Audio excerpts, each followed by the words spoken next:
mental agility, strategies for supporting students. For those of you who do not know, I am Tamara King, the Membership Relationship Manager at UniSport, and I will be facilitating today's webinar.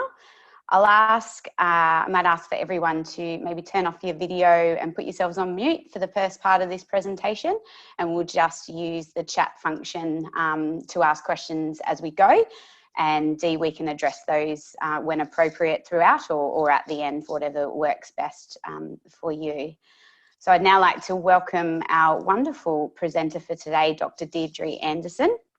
Dee is an outstanding social scientist, leader, project manager and change agent, and has worked with a variety of organisations and individuals to transform their culture and behaviours.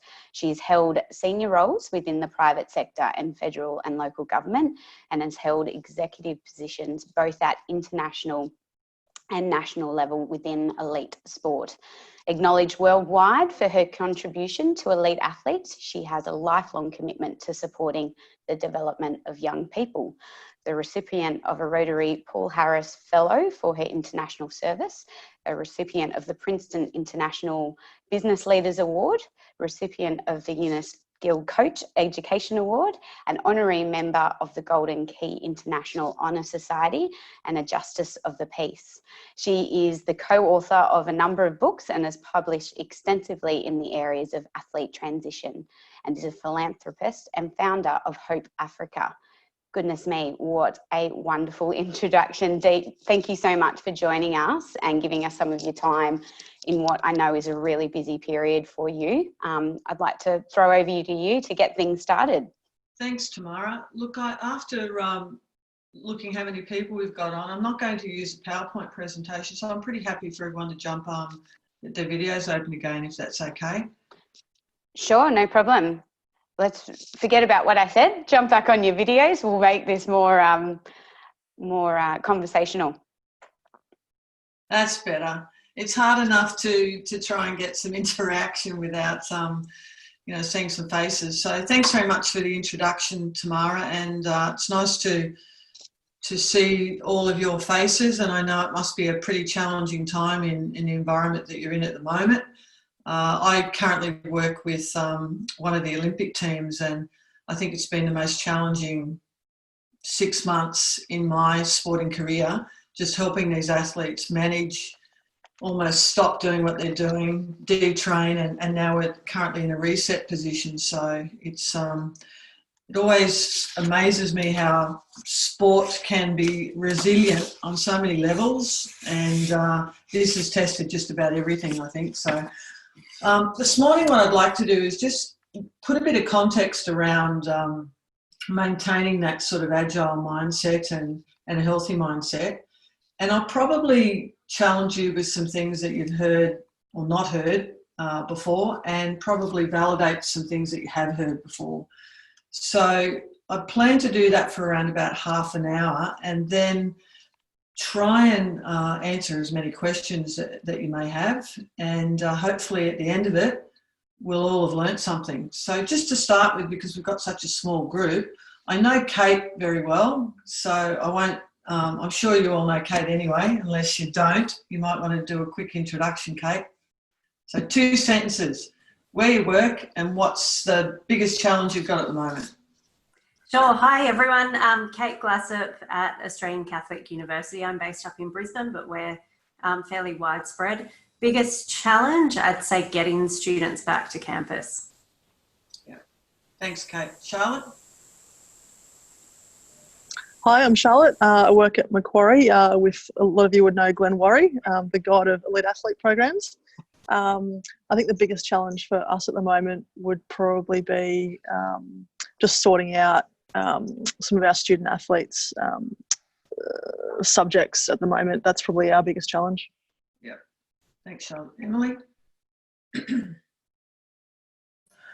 Emily's having trouble with her microphone, but Emily Costello works at Macquarie and she looks after the Nationals program with Brett. Okay. Hi. Emily? Hi everyone, Emily number 2, Emily Burrows here. I'm from the University of Queensland. Our biggest challenge at the moment is getting athletes set up for a very different looking semester two, and just trying to navigate what that means and how we can help them. Yeah. Amy. Hey there. I am at Swinburne in Melbourne. So our biggest challenge is keeping people engaged when return to any sort of activity is, I don't know when. I've just come off a Zoom with some high performance people down in Melbourne, and they said it's very bizarre walking around the streets where you've lived all your life and you've got to have a mask on, and yeah, very challenging times. Yeah. Fred. Everybody, I'm Fred. I'm from the University of Notre Dame in Sydney. Probably our biggest challenge at the moment is maintaining student engagement, definitely across all sports and all levels at the moment. Alrighty, so we'll just kick off with, as I said, a little bit of context and just throw any questions or comments that you might have, and Tamara will pick them up as either as we go, or we can have a little pause and maybe go through some of those questions. But I guess to start with, most of us have pretty much been brought up with the notion that if we work harder, we'll be happier. But our brains often struggle with this concept of how we've artificially defined happiness, because it's always on the other side of something. And if you think of athletes at the highest level, in particular, they're trying to focus on a process in order to achieve an outcome.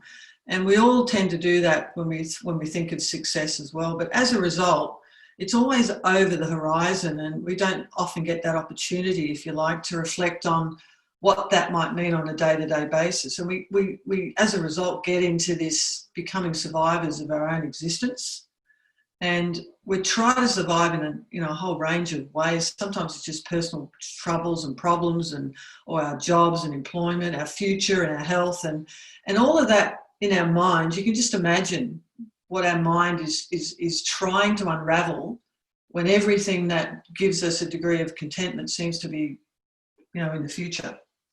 So really what we want to be trying to focus on to keep our minds really healthy and agile is, how can we be our best self?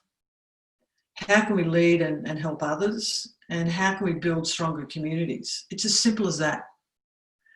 Now, if we really understand what goes on in our brains, we'll probably all start to appreciate that we've all got this perfect blueprint for adapting and surviving that's been created over millions and millions and trillions of years. And it's almost an innate intelligence that exists within all of us. And this intelligence system, if you like, is formed from not just our brains, but our muscles, our nervous system, and our gut. And they're very obeying servants, if you like.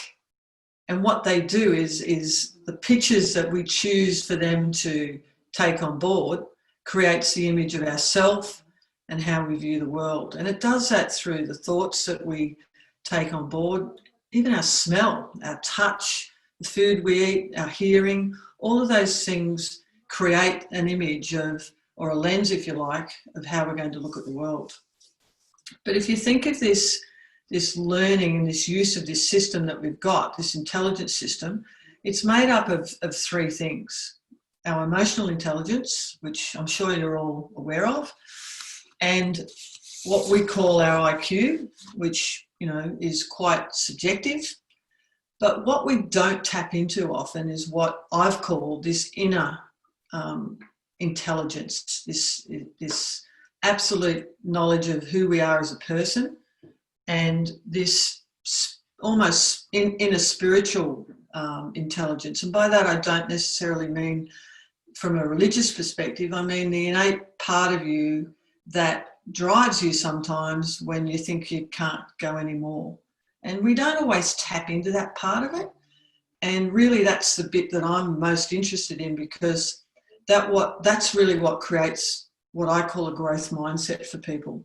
And if we think about a growth mindset as opposed to a fixed mindset, a growth mindset simply is when we've all got a purpose for why we're here. And we have a clear sense of who we are in our lives. And we surround ourselves with the people that bring the best out in us. And we, as a result, are able to build these daily habits that make all of us much happier and a better place for us all to live. So my question that I'd really raise for you, like how do we really tap into that to start with? Now, there's almost like this invisible barrier that avoids us being able to do the simple thing that I've just outlined for you, and that is the word fear. And if you think of fear and the way it's been almost developed in us as human beings, we've evolved, as I said, into this incredibly intelligent person over trillions of years and able to adapt. But this part of our brain that was originally regulated to help us to survive and to protect us from nasty little bears and beasts that might run into the cave and stab us, we often can't regulate that. And so our mind thinks every ounce of fear is really means absolute death, or we ignore it and we front it. So that's where that whole concept of fright and flight comes from, which I'm sure you've heard about. But I challenge you to think about 4 questions, because if we can remove fear, then our ability to adapt and our ability to maintain a healthy mindset is really, really quite simple.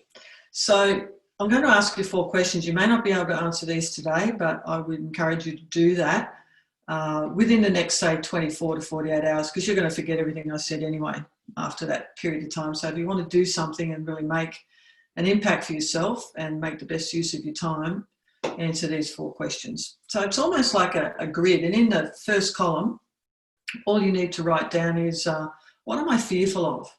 And it could come from anywhere. It could be spiders, or it could be something in your personal life, something to do with your family, something to do with your job, whatever it might be, write them down. And try and see if you can pick your top 5. And then the second column, I'd like you to answer the question, well, what will happen if this comes to fruition? So in other words, if a spider's in my room, what will happen if I see the spider? It will bite me. And then the third column is, how would I mitigate the consequences of that? Spider, bite, keep away. 4th column, fear's gone.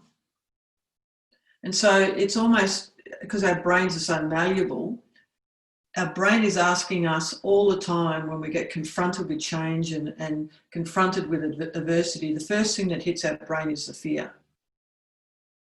And that just blocks all of our logic. So when you're in those situations, you can quickly go through that and think, well, what am I really fearful of here? If I'm sitting in a meeting and I'm really frightened of the outcome of what's going to happen, then all that's happening is all our biological, sensory, right down to the cell level, is preparing us to either fight, and it's all going to come out wrong, or to sit there and say nothing. So does that make sense? So those 4 questions are really, really important. And then you hear people talk about sort of mental toughness, and and that gets bandied around a lot, particularly in sports. So I thought we'd have a quick look at that. Well, to start with, let's just clear the air and say that mental toughness isn't about getting a big dose of inspiration or courage. It's more about building daily habits that allow you to stick to your schedule, overcome challenges and distractions over and over again. Now, if you don't really have to be the most courageous person in the room to have mental toughness, but you have to try and understand that mental toughness is like a muscle. So if you think of your brain now in the context of this as a muscle, what happens when you don't use a muscle? It just goes wick. It just doesn't work anymore. What happens if you only use your muscle to a certain range? Speaking of muscle, see my little finger? I've just had it out of plaster, so I'm sorry if it looks like it's sticking up in the air. But if you only move your muscle to a certain degree and you don't practice moving it to its full range, what happens? So when we think about mental toughness, it's almost like, again, our brain is only going to provide what's required by the way in which we use our daily habits to extend it, to exercise it, and to have daily habits that are going to be able to support the growth in that area. Make sense? So if we think about some of the activities then that, and you'll be able to tick some of these off and say, yep, got this all sorted. And I'm going to come up with not 10, because I hate 10, let's do 11. And that way it tests you a little bit more. 11 little activities that you can just think about, well, I'll give myself a score out of 5. 5, I've absolutely got this down pat. 1, nowhere near it, and I need to do some work on it. Because these sort of activities are the things that will give you that mental agility, will give you that strength of character, if you've answered your fear and if you are exercising your brain. Okay? So first one, this is so simple, but is often a challenge for people. We've got to connect with those around us, our family, our friends, our colleagues, our neighbours, and spend time developing relationships. So what would you give yourself for the score on that one? Because if you think of a chair has 4 legs for a reason. It gives you stability.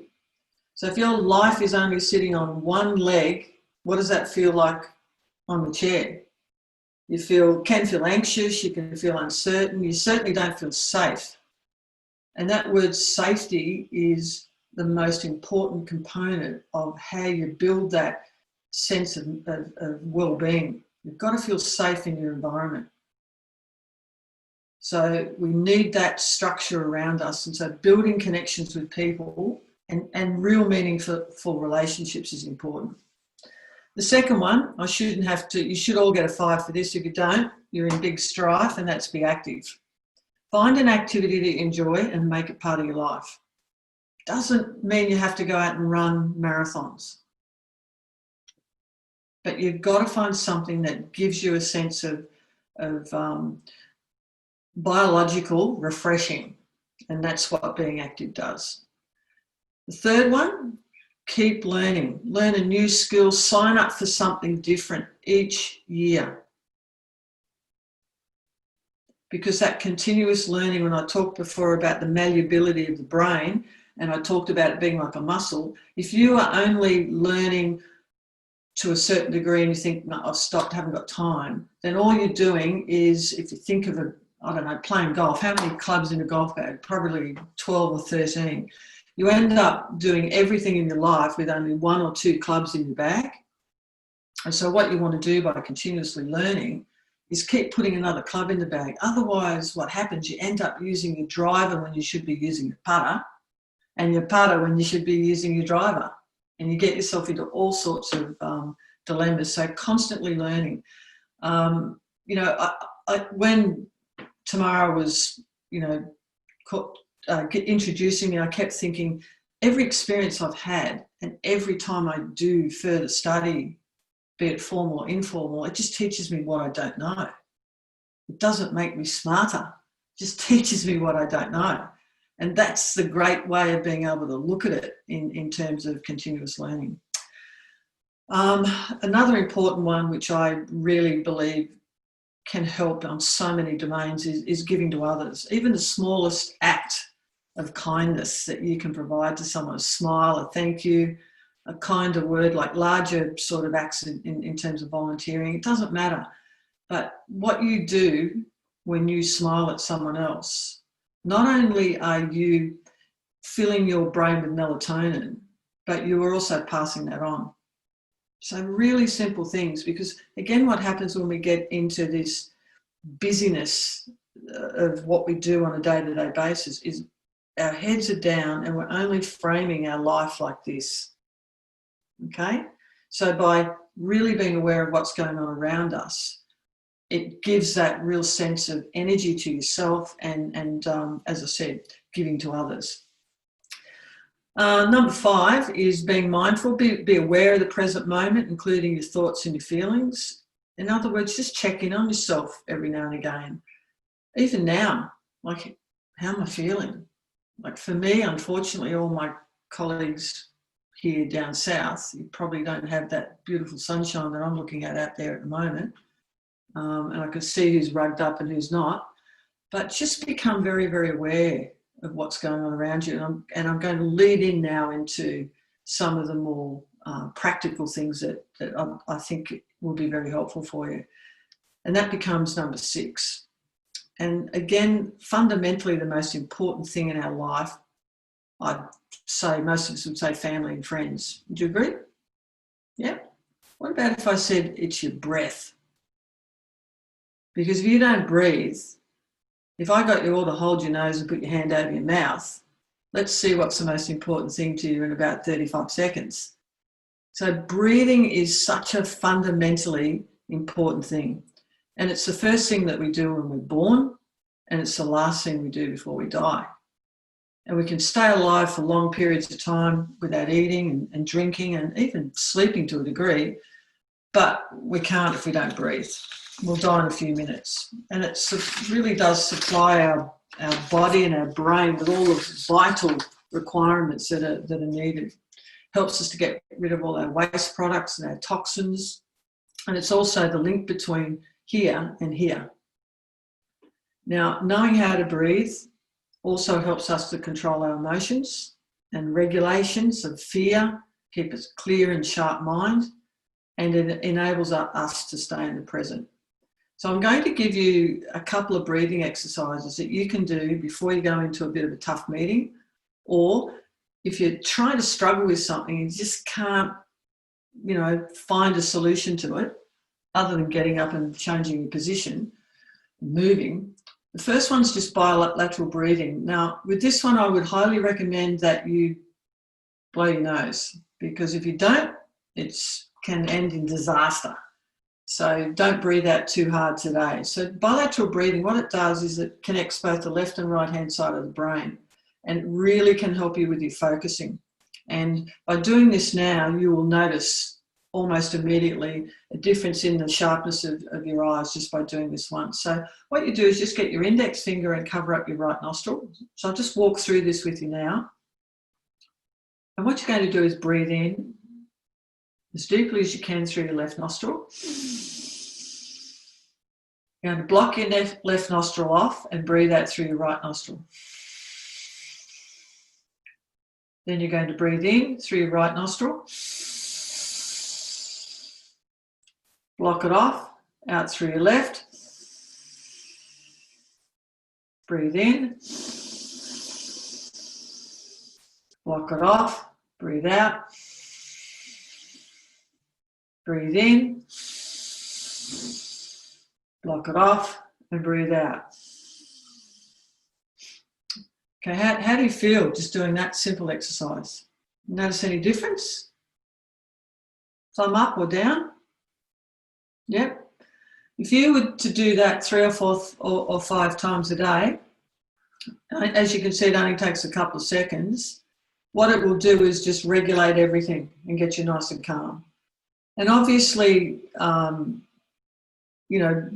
breathing is such an important part of our regulator. If you were to do that when you're feeling really stressed, it's very, very hard. So you don't want to do that sort of exercise when you're stressed. You want to do that sort of exercise when you just need a bit of clarity and you just need to center yourself. When you are feeling really stressed, one of the things that you can do is 5 rapid breaths out. So if you're really, really worried and stressed about something, simple thing to do is just go and relax. Make sense? So just a couple of different things that you can use, but you can read about breathing and really understand that it can make a massive difference. The second one, which I hope you're noticing with me, is of course your posture. Good posture has such a massive physiological as well as a psychological impact, because what your posture does is it creates the amount of strain that you're feeling at that given point in time, and it's supporting your muscles and your ligaments and all the weight bearing that goes with it. So there's been so many studies done around good posture. So Clearly, when you're having a bit of a challenging time, and particularly now because we're sitting down so much, what tends to happen when you are working through issues and challenges is your shoulders go down and your head goes down. Immediately that happens, what do you think it's sending to your brain? Not positive messages, that's for sure. So again, if you're feeling overwhelmed and you're feeling like you're really being challenged, check your posture. One of the first things that you can do is check your posture. Even when you're sitting in meetings, if you get a bit of a lean going, on Zoom it's really easy to do because you can see yourself. So really watch your posture and practice that strong posture as much as you can. And when you're standing, same thing, just really checking in on yourself. These little things might seem so practical, but they can make a difference. Trust me, they can make a big difference. As can number 8, relaxation.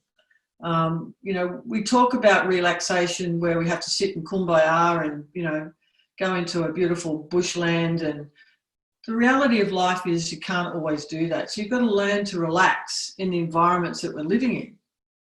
You don't always get that opportunity to go and, you know, have that time out and do really deep meditation. But just remember, if you don't relax, the wear and tear on your mind and body is significant, particularly around your blood pressure and your heart rate and the blood flow to your heart. So relaxation also has that physiological component because of your back pain, headaches, muscle tension, and it really can interfere with concentration. So again, I'm just going to give you a few little things to do for relaxation. First one, excuse me, is a sternum tap. So if you're feeling a little bit anxious or overwhelmed, find your sternum. You're all in sport, you should know where that is. Pistol grip. Again, I can't bend my little finger, so I apologise. Nice deep breath through your mouth and out through your nose. And just gentle tap on your sternum. Now you should be able to feel a little bit of almost a vibration. Can you feel that? Just very slowly. What that does is it emulates the heartbeat when you were actually unborn inside your mum, and it tests out the rate in which your heart rate can be slowed down just through that vibration. It's very powerful. If you think that this doesn't work, do that really quickly and take your finger off and tell me what you feel. Really quick, take it off. You feel some of you might feel a little bit of an adrenaline rush, and some of you will, you know, could actually feel a little bit sick in the stomach. So that is very powerful. That's just called a sternum tap. Great way to relax if you're a little bit overwhelmed during the day. The other one that you can use is what I just call a rocking drill. So wherever you are, you might be standing in a queue waiting for your coffee, just rocking. You don't do it too much or people think something's wrong with you, but just a little bit of a rocking motion. Why do you think that's a powerful one as well? Think about what I said with the sternum tap. Something to do with being rocked as a baby, very passive. So again, just rocking. So there's just a couple of real quick ones. But of course, you know, meditation is the ultimate. And if you can do that, and I'm going to walk you through a simple way of doing that with sensory inputs. So you've got 5 inputs. So if you really want to try and get yourself centered in the moment, what you can do, and we'll just practice this one really quickly. First thing I'd ask you to do is to identify something that's higher than your eyesight and tell me what you see, or tell yourself what you see.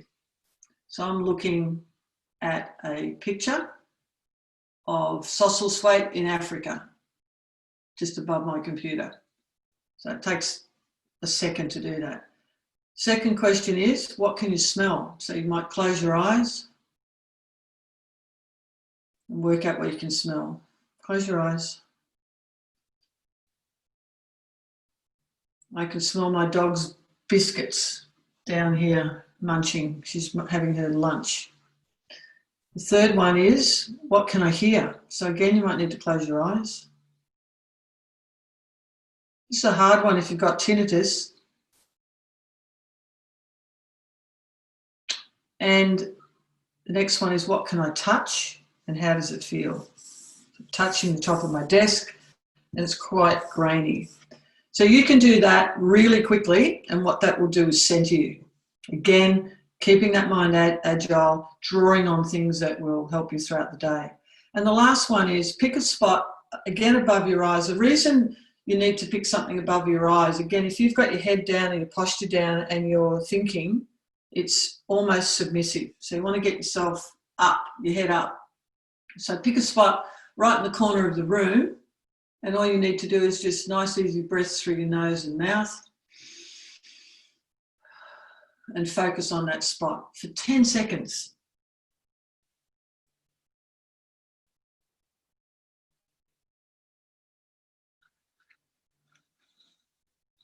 Okay? So some practical ones there. So number 9, generosity of spirit. This is my secret weapon. And I said before about, sort of showing a bit of gratitude to other people. Practicing your own daily gratitude, I think, is one of the most powerful things that you can do, because what it does, first thing it does is it sends a positive message to your brain. And again, because it's so malleable, what you smell and hear and touch and eat is all deciding the lens in which you're looking at your life. So you need to try and capture almost like a daily ritual, and just ask yourself 5 things every morning. What am I grateful for today? It could be that I'm grateful right now because the sun is shining and it's warmed up a little bit. I'm grateful to be seeing such beautiful garden. I'm grateful for my health, whatever it might be. So 5 things, and these are very practical. You might only decide to do half of these, but within a week, try and get the whole 11 done. So that's roughly 1.5 of those a day, which will take you 3 or 4 seconds to do. And it's like servicing your car. If you don't do it, you're just going to get a whole stack of junk inside your head and your body. And this is a way of just giving yourself a little bit of a service and tightening up everything. So that gratitude is really important. And number 11, spent my whole PhD looking at this, play. Why, as adults, do we stop playing, is my question. Simple, because we're pretty much conditioned that when we get to a certain age, we have to stop or there's something wrong with us. But play is fundamentally important throughout our lives. And participating in play activities will keep all of that social fun, spontaneity, creativity, all of those things that you need to survive in life just humming along. So who's got children besides Kate? Anyone yet? Yep. Playing with children, time just disappears, doesn't it? And that's that real sense of just, losing sense of time. But play as an adult, unfortunately, doesn't mean going out and getting on the booze and wiping yourself out and having a great night. It means something much more deeper than that. So if you think of play as sport, it could be, playing a sport, it could be bushwalking, it could be, a craft that you take up, it could be playing a guitar or another musical instrument, it could be board games, whatever it is, try and build that into your time each week, because they will be one of the most powerful, that will be one of the most powerful things that you can do. And what it does is it attracts other people to the activity. And, unless you like drawing and painting, which is quite an isolating thing, doing that is really going to give you a degree of comfort. So they're my 11 activities that I think are so powerful. They're so simple that they can be almost boring when you talk about them. But in terms of mental agility and mental well-being and health, that I live by and highly recommend to all the elite athletes that I work with, are drilled into the importance of doing those activities. And even CEOs of big companies that have lost their way and are really trying to find who they are in their life again, start with simple things like this. So that's about half an hour. So I'm going to hand over to Tamara or you to ask any questions that you might have. Yes, feel free to take yourselves off mute and fire away any questions that we have for Dee.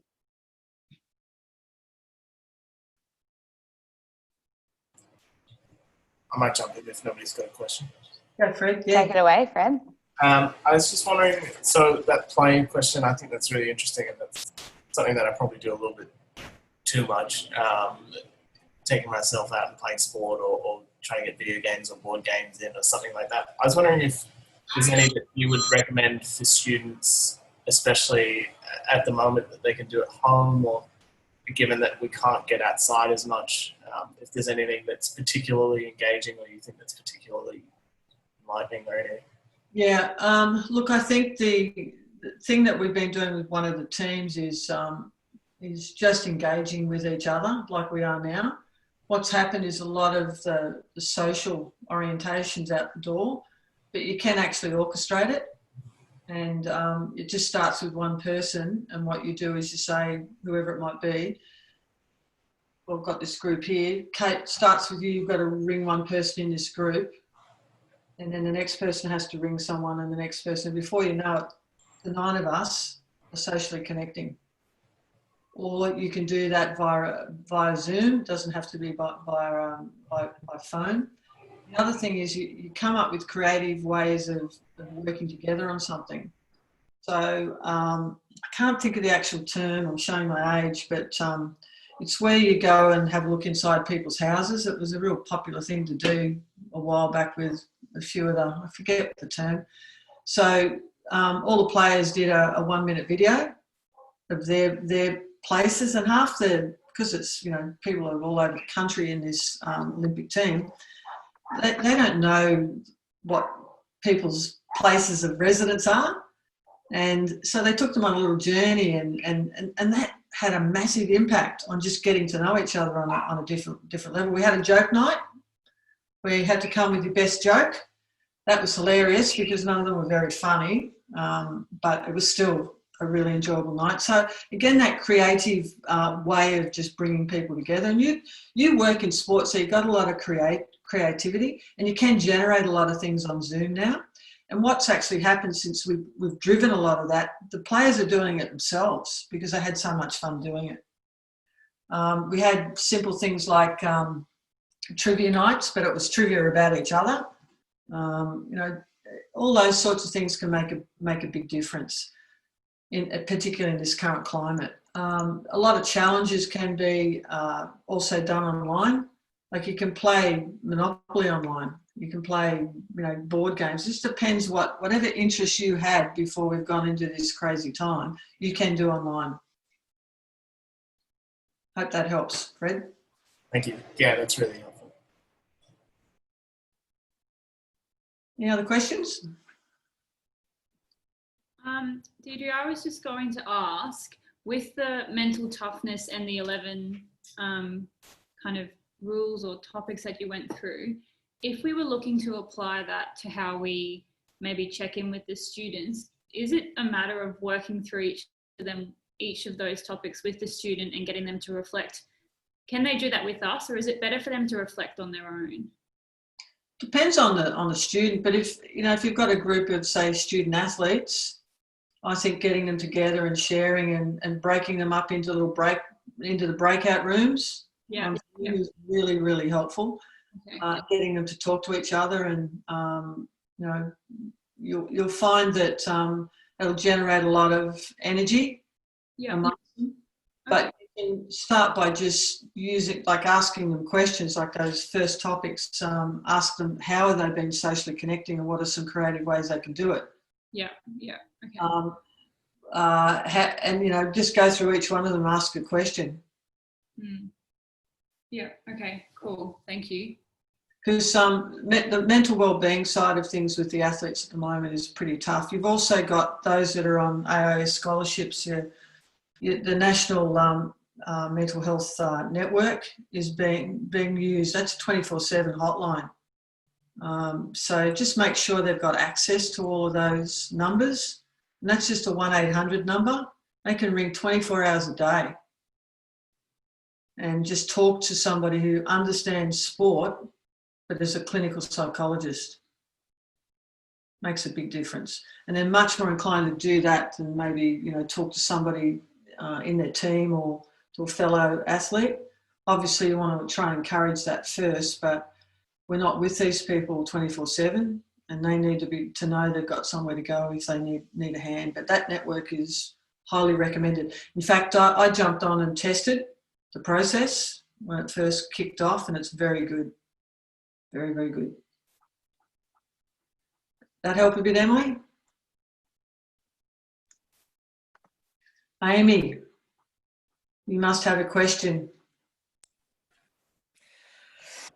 Well, I suppose I don't work directly with the students at this point, so I'm just sort of thinking about how some of the team, you know, might be able to incorporate some of this in the conversations that they're having with our students. You know, again, for us, it's just finding those opportunities to connect because there's not a lot of sport happening. So, you know, thinking through some of those ideas around trivia nights, and we've got some of our groups doing those kinds of things,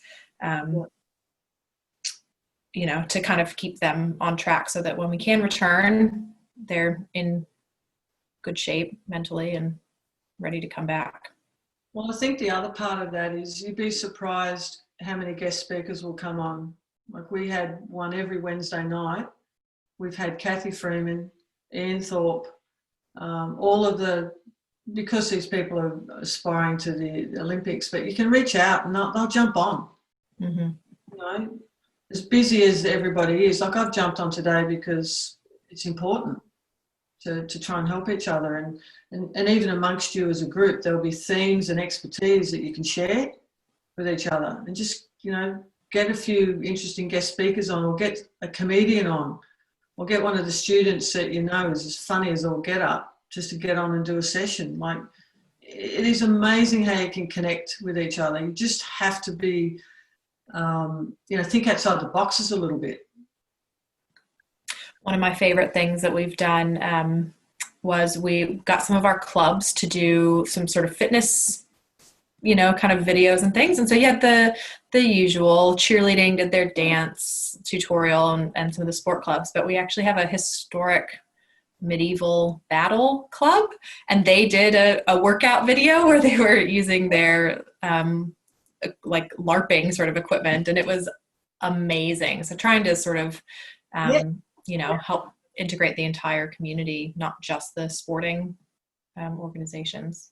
Perfect. The other one we did was you had to talk about, this was to get a group of athletes that typically had spent most of their time overseas and they do a lot of reading, but to talk about their inspirational books that they've been reading during this time and sharing them with each other.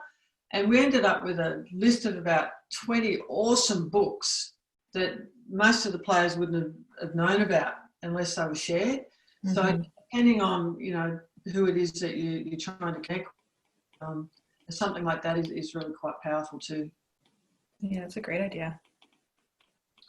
Just off the back of your comment earlier about the hotline and what a great resource that is, are there any other resources in this area that you've come across that are worthwhile tapping into, or that you would suggest could be something that these guys could add to the suite of resources they're providing to students? Yeah, look, I think the answer to that is that you can Google anything and get whatever it is you need. And I think the group of people that you're working with have stopped doing that in this current climate, a lot of them. So if you were to Google, how can I have fun on Zoom, there's something there. I can't overlook, particularly for mental health issues, Beyond Blue. They've got some amazing resources you can tap into.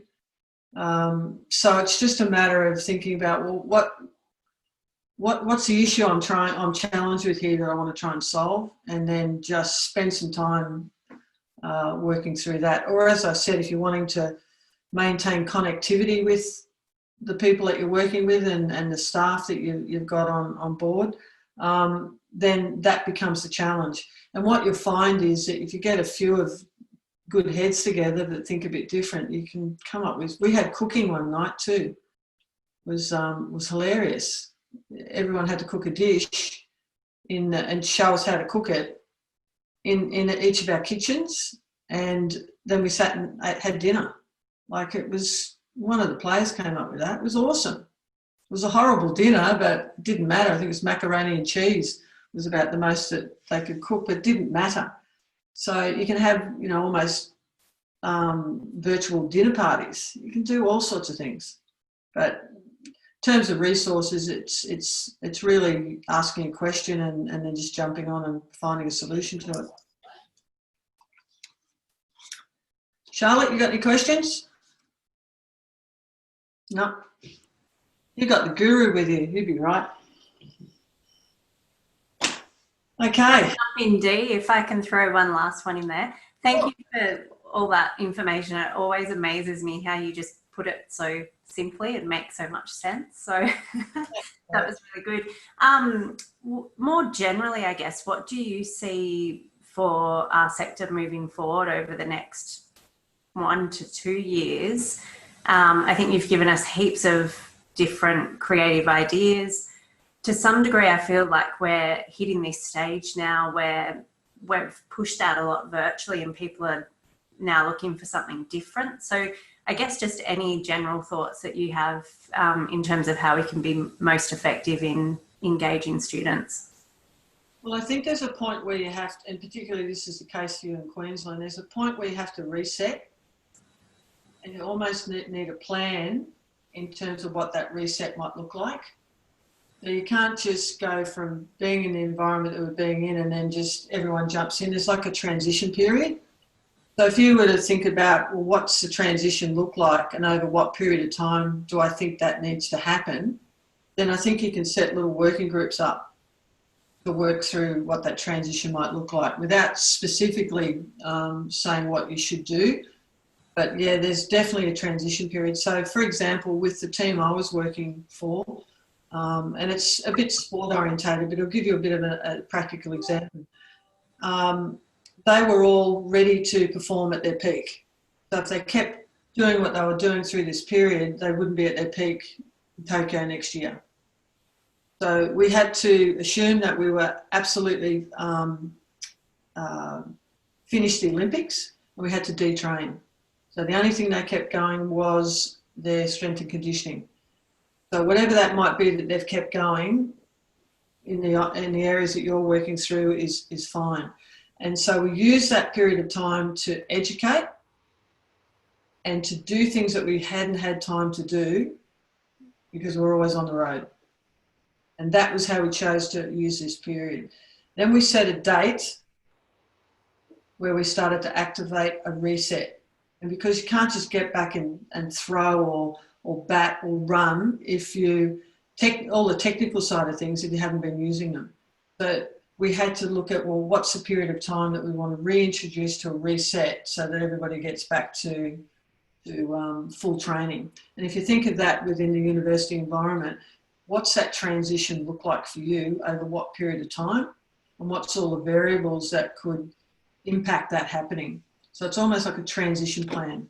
And if you did that with a reset button date, it doesn't matter what goes on around you, you can always push that reset date back, but you know you've got a plan in place, and people feel comfortable if they can see an end point and they can see something's actually going to change for them.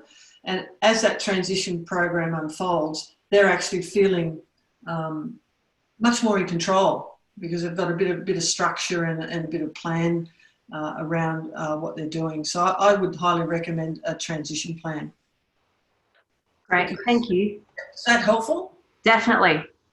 Yeah. Funnily enough, we've actually just started talking about a reset plan, but it's, yeah, that's very helpful. Thank you. No problem. All right. So my little challenge for all of you is do some of those activities and, just because you know each other, just connect every now and again and see how they're going. And I guarantee if you just keep a monitor of yourself, it'll make a difference, a big difference. Because that's the simple thing about our brain. Our brain's asking you to tell it what you want it to do. So everything that goes in there is going to come out. So you want to be able to make sure that you're using it to the best of your knowledge, because it's there for the taking. Okay, so thanks very much for your time. I really appreciate that, and hopefully I'll get to catch up with you again in the future. Thank you very much, Deidre. Thank you so much. Thank you. Thanks, Dee. Appreciate that. That was great. Thank you. Thanks, everyone.